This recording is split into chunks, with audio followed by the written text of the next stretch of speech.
चलिए, तो आज हम बात करने वाले हैं मानव जनन तंत्र पर। इसके हम पूरे मेल रिप्रोडक्टिव सिस्टम्स के बारे में हम डिस्कस करेंगे और सीखेंगे इसमें कि एक्चुअली होता क्या है। मोस्टली स्टूडेंट को ये जो टॉपिक है बहुत इंटरेस्टिंग लगते हैं, खासकर अगर बात करें तो लड़कों की। ओके, जो लड़के हैं, जितने भी विद्यार्थी जो लड़के हैं, ओनली ऑन बॉयज की बात हो रही है, वो क्या करते हैं, इसको बड़े ही बहुत ही अच्छी तरीके से सीखने की कोशिश करते हैं, लाइटली नहीं लेते हैं इसको, बहुत इंटरेस्टिंग उनको टॉपिक लगता है।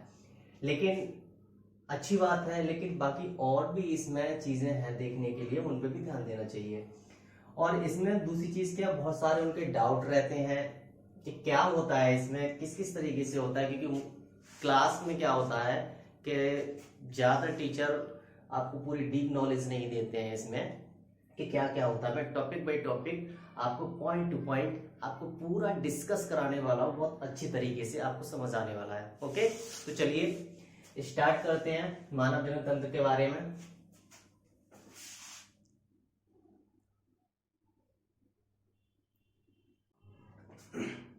तो देखिए, सबसे पहले हम यहाँ पर शुरू करने वाले हैं सेशन से। आप जो देख रहे हैं ये पूरा ही जो हिस्सा है आपका, इसको पूरा जो हिस्सा है, इस हिस्से को आप जो देख रहे हैं, इस पे सेशन लिखा हुआ है, इसे हम क्या बोलते हैं, इसको हम सेशन कहते हैं, इसे कहा जाता है पेनिस।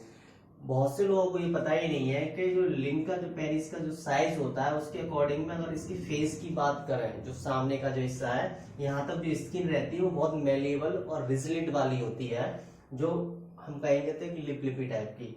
तो इसके भारी जो हिस्सा होता है, ये खुला हुआ ओपन, ये गुलाबी रंग का होता है, जिसे हम सिसम कहते हैं।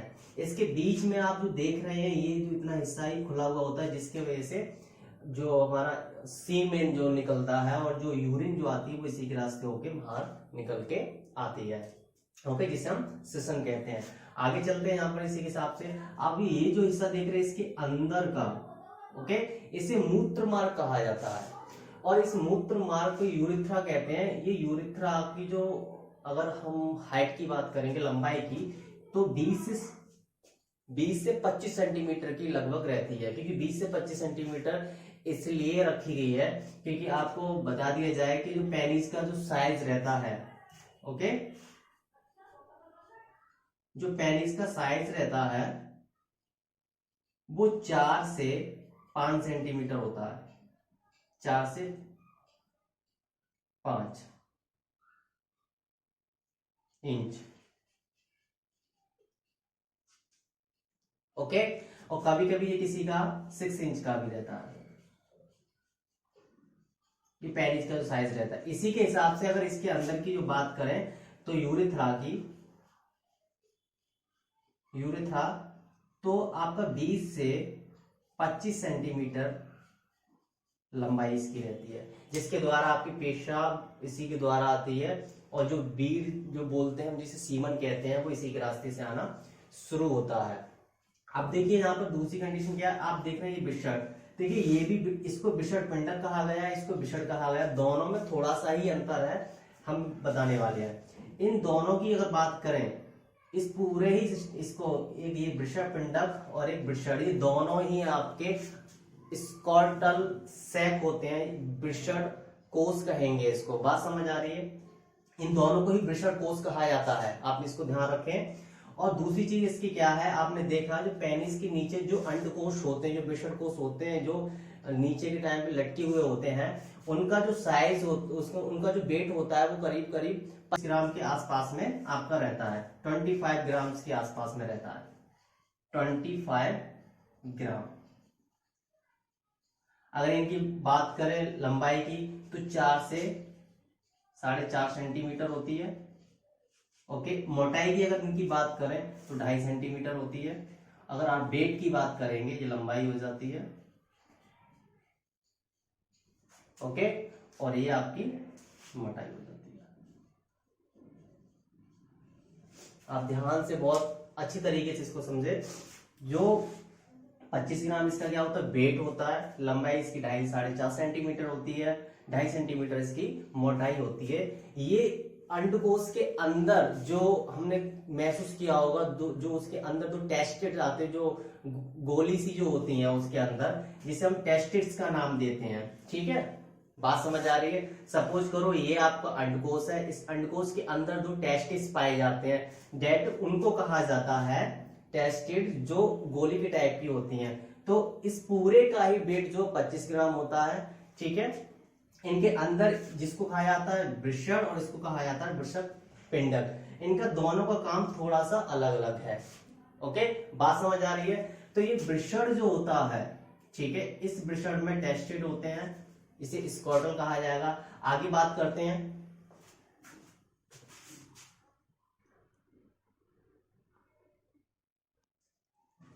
अब वृषण पिंडक में क्या होता है, अब इस वृषण पिंडक को आप जो देख रहे हैं, इसके अंदर आप ये सारी जो चीजें देख रहे हैं, ये वृषण पिंडक क्या करते हैं, अंतराली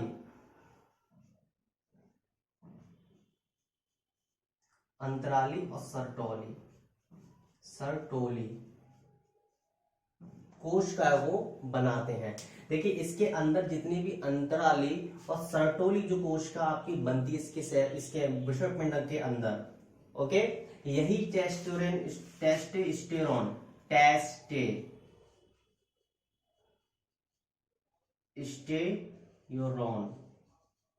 हार्मोन को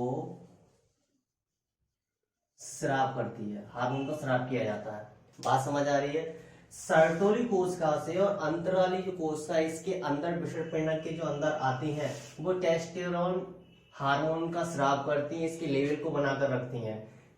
जो व्यक्ति मास्टरबेशन ज्यादा करता है, बात समझ लीजिए, ऐसा कोई भी व्यक्ति नहीं जो मास्टरबेशन नहीं करता हो, ठीक है, करते सब है लेकिन बोलता कोई भी नहीं है, क्योंकि ये प्राइवेसी चीज है, नहीं बताई जाती है, लेकिन डेफिनेट है, हमारे खून में है, हमारी जो मूल्स जो रूट्स हैं उसमें है। तो इसको आप जुटला नहीं सकते हो किसी प्रकार से। अगर कोई ये कहता है कि मैं ऐसा नहीं करता, तो बिल्कुल वो गलत बोलता, 100% वो झूठ बोलता है। दैट मीन्स करना गलत नहीं है मास्टरबेशन, आप ये ध्यान रखें, मास्टरबेशन करना गलत नहीं है, लेकिन इसकी आदत बना लो, इसकी हैबिट बना लो, ब्रह्मचर्य का पालन ना करो।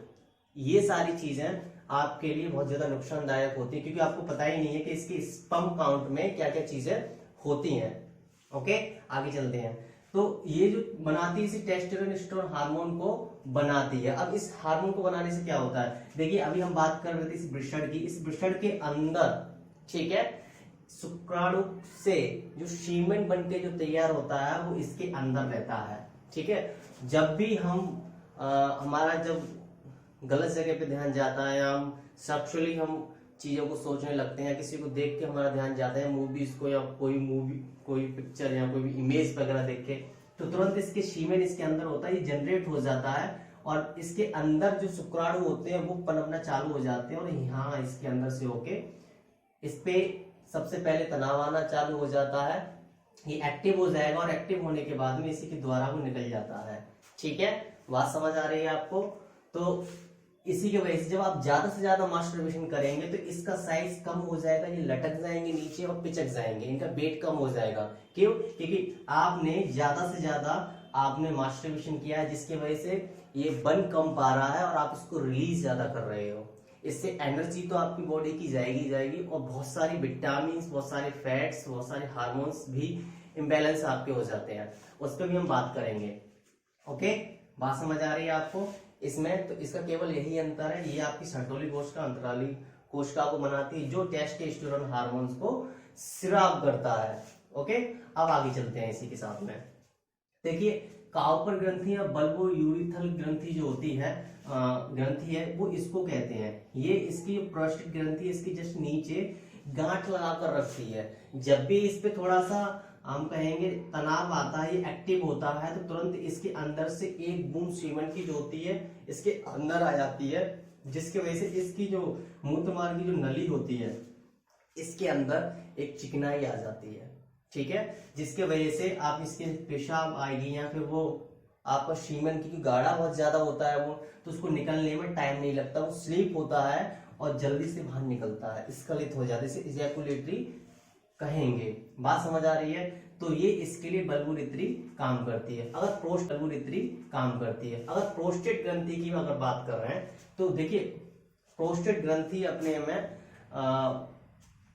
बहुत बड़ी मेन चीज है। जो प्रोस्टेट ग्रंथि की अगर हम बात करेंगे, क्योंकि प्रोस्टेट ग्रंथि इसमें क्या काम करती है, सब लोग कहते हैं कि इजैकुलेशन डिसफंक्शन की प्रॉब्लम्स है, या फिर बीड का पतलापन है, या टाइमिंग शॉर्ट होती है, सेक्सुअली जो असॉर्टमेंट जो होता है उसके लिए हम बात करेंगे।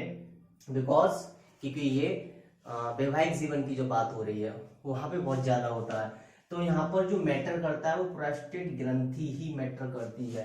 लोगों को पता नहीं है, और बहुत सारे लोग जो इसके जो मेडिसिन वगैरह लेते हैं और साइज को इंक्रीज करने के लिए, एनहांस करने के लिए मेडिसिन लेते हैं। सबसे पहले आप पूरी तरीके से इस चीज को जान लो कि ये चीज है क्या जो आप ये चीजें करते हो। ओके, तो ये प्रोस्टेट ग्रंथि क्या क्या काम करती है इसके बारे में भी आपको ध्यान रखना चाहिए।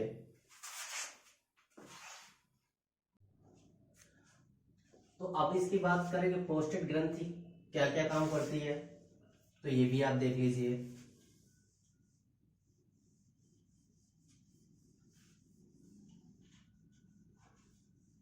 प्रोस्टेट ग्रंथि जो है,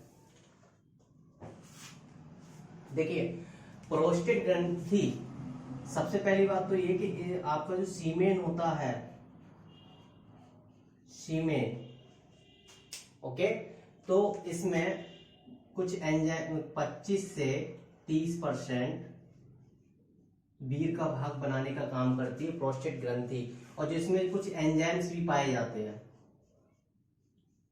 कुछ एंजाइम भी पाए जाते हैं, जैसे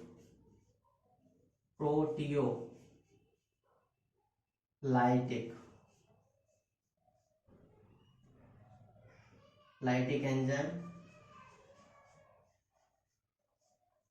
ओके, एमाइलेज,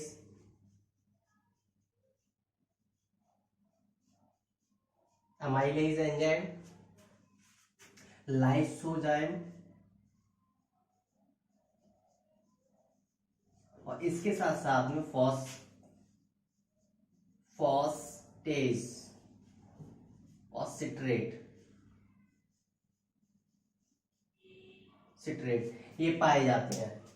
जो प्रोस्टेट ग्रंथि क्या करती है, जो बीर होता है जिसे सीमन कहा जाता है, उसको 25 से 30% हिस्सा उसका बनाती है प्रोस्टेट ग्रंथि। इसके अंदर 3 एंजाइम पाए जाते हैं, amylase, proteolytic enzymes, lysozyme enzymes, और इसके साथ साथ में फॉस्फेटेज और सिट्रेट पाया जाता है। यही कारण है कि जो व्यक्ति मास्टरबेशन ज्यादा करते हैं उनका डाइजेशन सिस्टम बिगड़ने लगता है, क्योंकि एमाइलेज, प्रोटियोलाइटिक एंजाइम्स और लाइसोजाइम एंजाइम डाइजेशन सिस्टम के लिए बहुत ज्यादा जरूरी होते हैं, जो लीवर के द्वारा ये बनते हैं। बात समझ आ रही है? यही कारण होता है डाइजेशन सिस्टम आपका वीक हो रहा है, आपकी इम्यूनिटी खराब हो रही है और डाइजेशन सिस्टम सही नहीं रहता है। तो बात समझ आ रही है? प्रोस्टेट ग्रंथि क्या करती है, 25 से 30% का हिस्सा आपका सीमेन का बनाने का कार्य करती है। इसके साथ साथ में आपके ये एंजाइम्स भी पाए जाते हैं, ठीक है, और फॉस्फेट और सिट्रेट पाए जाते हैं। दूसरी चीज क्या होता है, एमाइलेज, प्रोटियोलाइटिक एंजाइम्स और लाइसोजाइम एंजाइम्स, जो टाइम शॉर्ट रहती है आफ्टर मैरिज, शादी के बाद में या सेक्सुअल असॉर्टमेंट के टाइम पर जो चीजें इजैकुलेशन डिसफंक्शन की जो प्रॉब्लम्स रहती है लोगों को, उसका कारण क्या है कि ये चीज कहीं ना कहीं कम रहती है, ठीक है, काम करती है। तो प्रोस्टेट ग्रंथि जितनी ज्यादा अच्छी रहेगी, एक्टिव रहेगी, जितना बढ़िया तरीके से काम करेगी, उतना ही आपकी जो सेक्सुअल हम कहेंगे वैवाहिक जीवन में जो प्रॉब्लम्स आपको आती हैं वो नहीं आएंगी। अगर आपने न्यूट्रिशन सही तरीके से ले रहे हो, पोषक वाली चीजें खा रहे हैं आप, ठीक है, ये बहुत जरूरी है, आप ध्यान रखिए। इसीलिए आपको वो चीजें जरूर खानी चाहिए जिसमें आपको जो न्यूट्रिएंट्स अच्छे मिले। बात समझ आ रही है? तो इससे क्या रहता है, आपकी ये प्रोस्टेट ग्रंथि एक्टिव ज्यादा रहेगी, ये आपकी बीर को गाढ़ा करती है, गाढ़ापन ज्यादा रहेगा उसके अंदर, तो उसमें एनर्जी ज्यादा रहेगी, तो वो लंबे समय तक इसको रोक पाएगी, और इसके वजह से जो इजैकुलेशन की जो दिक्कत आपको होती है वो खत्म हो जाएगी। ओके, तो प्रोस्टेट ग्रंथि इसी का कार्य करती है। बात समझ आ रही है? अब इसके बारे में बात करते हैं अधिवृषण। देखिए अधिवृषण क्या करती है, अधिवृषण जो होता है ये वाला हिस्सा होता है जो इसमें आपके जो सर्टोली कोशिका और आपकी अंतराली जो कोशिका बनती हैं, इन कोशिकाओं को अधिविषण पकने के लिए तैयार करती है। इसे पकने के लिए, मतलब इसको परिपक्व करने के लिए तैयार करती रहती है। इसे एपिडाइडिमिस कहा जाता है। एपिडाइडिमिस क्या करती है, इसके अंदर अंतराली सेल्स और आपकी लीडिंग सेल्स जो होती हैं, इसे हम सर्टोली सेल्स कहते हैं, उन सेल्स को ये परिपक्व करने के लिए मदद करती है। और इसी के साथ साथ में ये जितनी अच्छी तरीके से बन जाएगी तो टेस्टोस्टेरोन हार्मोन उतनी अच्छी तरीके से बॉडी के अंदर आपका श्राव करता है। और एक बात और आप ध्यान रखिए, ये जरूरी नहीं है कि किसी को 10 साल पे, आपको हर किसी को, मतलब पुरुषों में बात करें तो 14 से 16 की एज में, 14 से 16 की एज में टेस्टोस्टेरोन हार्मोन्स आना शुरू हो जाता है। इसी के बाद में जब ये हार्मोन आना शुरू होता है तो ये आप देख रहे हैं, ये स्पर्म कहेंगे, तो ये स्पर्म आपकी बॉडी के अंदर आना चालू हो जाते हैं। और यही है 440 वोल्ट का झटका लगाते हैं बॉडी के अंदर, करंट तब बना रहता है, हमारा सीधा डायरेक्शन वहीं जाकर बैठता है जहां की मैं बात कर रहा हूं। आप लोग समझ गए होंगे, समझदार हैं आप सभी लोग, ठीक है, वहीं चला जाता है। अब शुक्राणु जनन की बात करें, शुक्राणु जन और शुक्राणु में थोड़ा सा अंतर है। इस शुक्राणु देखिए, इसके अंदर यही है, यही मैंने इसीलिए बनाया आपको जो समझ आ जाए कि इसके अंदर जो आप देख रहे हैं ये शुक्राणु जन है। इन शुक्राणु जन से ये शुक्राणु बन के तैयार होते हैं। इन्हीं शुक्राणु जन कोशिका कहेंगे, वैसे इसको शुक्राणु जन कोशिका कहा जाता है। इनसे आपके अणु निकलते हैं, ठीक है, तो निकलेंगे जो आपको इसके अंदर जाते हैं। अब देखिए यहाँ पर क्या, जैसा मैंने अभी बताया था, सर्टोली कोशिका ये इसके अंदर होती है जो वृषणपिंडक बनाती है। बात समझ आ रही है? इस वृषणपिंडक से जो सर्टोली कोशिका बनती है ये है। और शुक्राणु कौन से हैं, वो ये वाले हैं, शुक्राणु कोशिका को बना के तैयार करती है। तो आपको बात समझ आ रही है? शुक्राणु में और शुक्राणु जन में केवल इतना ही अंतर है, शुक्राणु जन से ही शुक्राणु बन के तैयार हुआ है। और इससे भी पहले सर्टोली कोशिका इनको बनाने का काम करती है। तो टेस्टोस्टेरोन हार्मोन जब तक नहीं बनेगा बॉडी के अंदर, तब तक ये सारी प्रोसेस आपकी तैयार नहीं होगी। ओके, तो टेस्टोस्टेरोन हार्मोन्स आपका रिलीज होता है बॉडी में 14 से 16 ईयर, किसी किसी को 13 ईयर्स पे हो जाता है, किसी किसी को 12 ईयर्स पे हो जाता है, किसी को इसके बाद भी होता है, ठीक है, लेकिन इतना ही रहेगा। आपको बात समझ आ रही है? तो ये इतना प्रोसेस है जो आपको समझ आ रहा होगा। इसके बाद में बात करने वाले हैं, अब देखिए इसमें क्या होता है, आगे चलते हैं इसी के साथ में। अब बात करेंगे इसमें शुक्राशय, शुक्राशय क्या होता है। ओके, अब देखिए शुक्राशय की अगर बात करें तो इसको सेमिनल बैसिलस बोलते हैं। सेमिनल बैसिलस करता क्या है, अगर शुक्राशय की हम बात करते हैं, इसे सेमिनल बोलते हैं। तो इसमें देखिए क्या पाया जाता है, सबसे पहले अगर बात करेंगे तो फ्रक्टोज पाया जाता है इसमें, फ्रक्टोज, शर्करा पाई जाती है इसमें, प्रोस्टाग्लैंडिस पाई जाती है, प्रोस्टाग्लैंडिस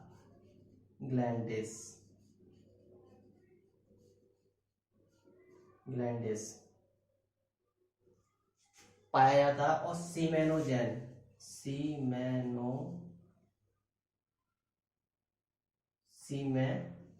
सीमेनोजेलिस, जेलिन, ये पाया जाता है। तो देखिए ये करता क्या है, अब शुक्राशय सेमिनल तो बैसिलस की हम बात कर रहे थे, जो 70%, 60 से लेके 70% का भाग शुक्राशय बनाता है। किसका, वीर्य का, किसका बनाता है, वीर्य का भाग बनाता है। हमने अभी बताया था प्रोस्टेट ग्लैंड 25 से 30% का भाग बना के तैयार करती है। बाकी 70% जो आपका बचा हुआ होता है, रिमेनिंग जो आपका बचा हुआ है 70%, वो सेमिनल बैसिलस बना के तैयार करता है। क्योंकि इसके पास में फ्रक्टोज शुक्रा होती है, प्रोस्टाग्लैंडिस होती है, सीमेनोजेलिस एक प्रोटीन होती है, एक प्रोटीन्स होती है, ओके। यही कारण होता है कि जितना ज्यादा मास्टरबेशन करोगे, जितना सेक्स करोगे, तो आप थकते हैं, क्योंकि आपके अंदर सीमेनोजेनिस प्रोटीन्स होती है, वो कहीं ना कहीं आपकी बॉडी से निकलती है, क्योंकि बी स्पर्म जो आता है आपकी बॉडी से, स्केलेटल बोन से, मसल से ही रिजकर आता है, निकलता है, तो उसमें सीमेनोजेनिस प्रोटीन्स होती है। ओके, तो ये प्रोटीन जो होती है, ये जितनी ज्यादा रिलीज होगी बॉडी से, तो आपकी बॉडी लटक जाएगी, आपकी बॉडी बहुत पतली हो जाएगी, आपका चेहरा पिचका हुआ हो जाएगी, चमक चली जाएगी, बेजान शरीर हो जाएगा, शरीर में ताकत नहीं रहेगी। ओके, 70% बनाता है। अब दूसरी कंडीशन इसमें क्या है, जो वीर है, जब भी सेक्स करते हैं, सेक्स के टाइम पर 7.3 से 7.5 सॉरी, जो वीर होता है, उस वीर का जो होती है हमारी, वो 7.3 से 7.5 के बीच में रहती है, ऊपर थोड़ा ऊपर नीचे घटती रहती है। इसके जब हम सेक्स करते हैं, तो सेक्स के टाइम पर, जब हम सेक्स कर रहे होते हैं, तो सेक्स के टाइम पर जो हमारा रिलीज होता है सीमेन, 2.5 से 4 ml तक रिलीज होता है, 2.5 से 4 ml तक रिलीज होता है। क्या रिलीज होता है, बीर रिलीज होता है। बात समझ आ रही है। तो शुक्राशय का क्या काम होता है, 70% तक का भाग बीर का शुक्राशय बनाता है, 30% भाग प्रोस्टेट ग्रंथि बनाती है। ओके, तो ये सारी चीजें इसके अंदर पाई जाती है। अब आगे बात करते हैं मूत्रवाहिनी। मूत्रवाहिनी क्या है, आप देख रहे हैं, इसको मूत्रवाहिनी कहा जाता है। ये हिस्सा जो पूरा है, इसको मूत्रवाहिनी कहा जाता है। और ये शुक्रवाहिनी होती है, ये इसको शुक्रवाहिनी कहा जाता है। 45 सेंटीमीटर ये लंबी होती है। यहाँ से अगर बात करेंगे पूरी, तो 45 सेंटीमीटर शुक्रवाहिनी होती है। इस टेस्टिस से जाके सीमेन आता है, इससे जाके सर्टो सेल्स होती है, जो स्पर्म का भाग बनाती है और इधर से निकालती है, रिलीज करती है। ओके, तो ये शुक्रवाहिनी काम होता है। मूत्रवाहिनी यही होती है, इसमें जहां आपकी पेशाब रुकती है, तो ये पेशाब होती है, इसमें पेशाब यहाँ पर रुकती है, इस इतने हिस्से में। अब जब आपको पता होता है कि ये किडनी में जाके ऊपर टच होती है, ऊपर चले जाते हैं, किडनी में जाके लगे हुए होते हैं। कभी कभी ऐसा होता है, स्त्रियां ज्यादा होती हैं, क्योंकि उनको पेशाब लगी हुई होती है, यूरिन, तो वो करने के लिए नहीं जाती, क्योंकि वो कह नहीं पाते, लेकिन ये हेजिटेशन की वजह से वो अपनी बॉडी का बहुत ज्यादा नुकसान करती हैं। वही बात करेंगे पुरुषों के बारे में। सपोज करो आप ट्रेवल कर रहे हैं, और ट्रेवल के टाइम पर आपको टॉयलेट लगी है, आपको वॉशरूम जाना है, आप नहीं जा पा रहे, आपने 4 घंटे तक आपने रोक के रखा है पेशाब को, तो इसका प्रेशर कहाँ पड़ेगा, देखिए यहाँ प्रेशर तो पड़ेगा ही पड़ेगा, क्योंकि इसकी पूरी नली में यूरिन आ चुकी होगी। ये आपको यूरेथर जो मूत्रनाल वाहिनी जो है, ये पूरी भर चुकी होगी। सबसे ज्यादा देखो इस पे प्रेशर पड़ेगा, तो इस पे कोई फर्क पड़ने वाला नहीं है पेनिस पे, लेकिन फर्क कहाँ पड़ेगा, इस प्रोस्टेट ग्रंथि पे पड़ेगा, क्योंकि ये जो काउपर बलफूरियत होती है, ये यहाँ पर है। जब तक हम रिलीज नहीं करेंगे, आपका इसका छेद जो है वो खुलेगा नहीं, तो पेशाब बाहर आने वाली नहीं, जब तक हम जाएंगे नहीं, रोक के रखते हैं। तो रोक के रखने की वजह से ये प्रेशर मारता है ऊपर। जब प्रेशर मारेगा, तो इसका कहाँ प्रेशर लगता है, इस मूत्रवाहिनी पर, और कहीं ना कहीं इस प्रोस्टेट ग्रंथि पे भी प्रेशर आता है। और फिर क्या होता है, हमारे नीचे पेटों के टाइम पर पेट में हमें दर्द महसूस होता है, लगता है कैसे भी करके हम पेशाब कर ले। और अगर लंबे समय से, या आपने महीने 2 महीने 6 महीने अगर आपने ये आदत बना रखी है, तो जल्दी से आपकी जो किडनी होती है वो डैमेज हो सकती हैं, लंबे समय में जाके होती हैं, लेकिन ऐसा नहीं है कि एकदम होती है, लेकिन इससे असर आता है। और प्रोस्टेट ग्रंथि अगर आपकी काम नहीं कर रही है, तो उसका भी रीजन यही है कहीं ना कहीं। ठीक है, वैसे और डिसीज में अलग होता है, लेकिन एक नेचुरली चीज मैं बता रहा हूं आपको, जिससे आपको बीमारी हो सकती है।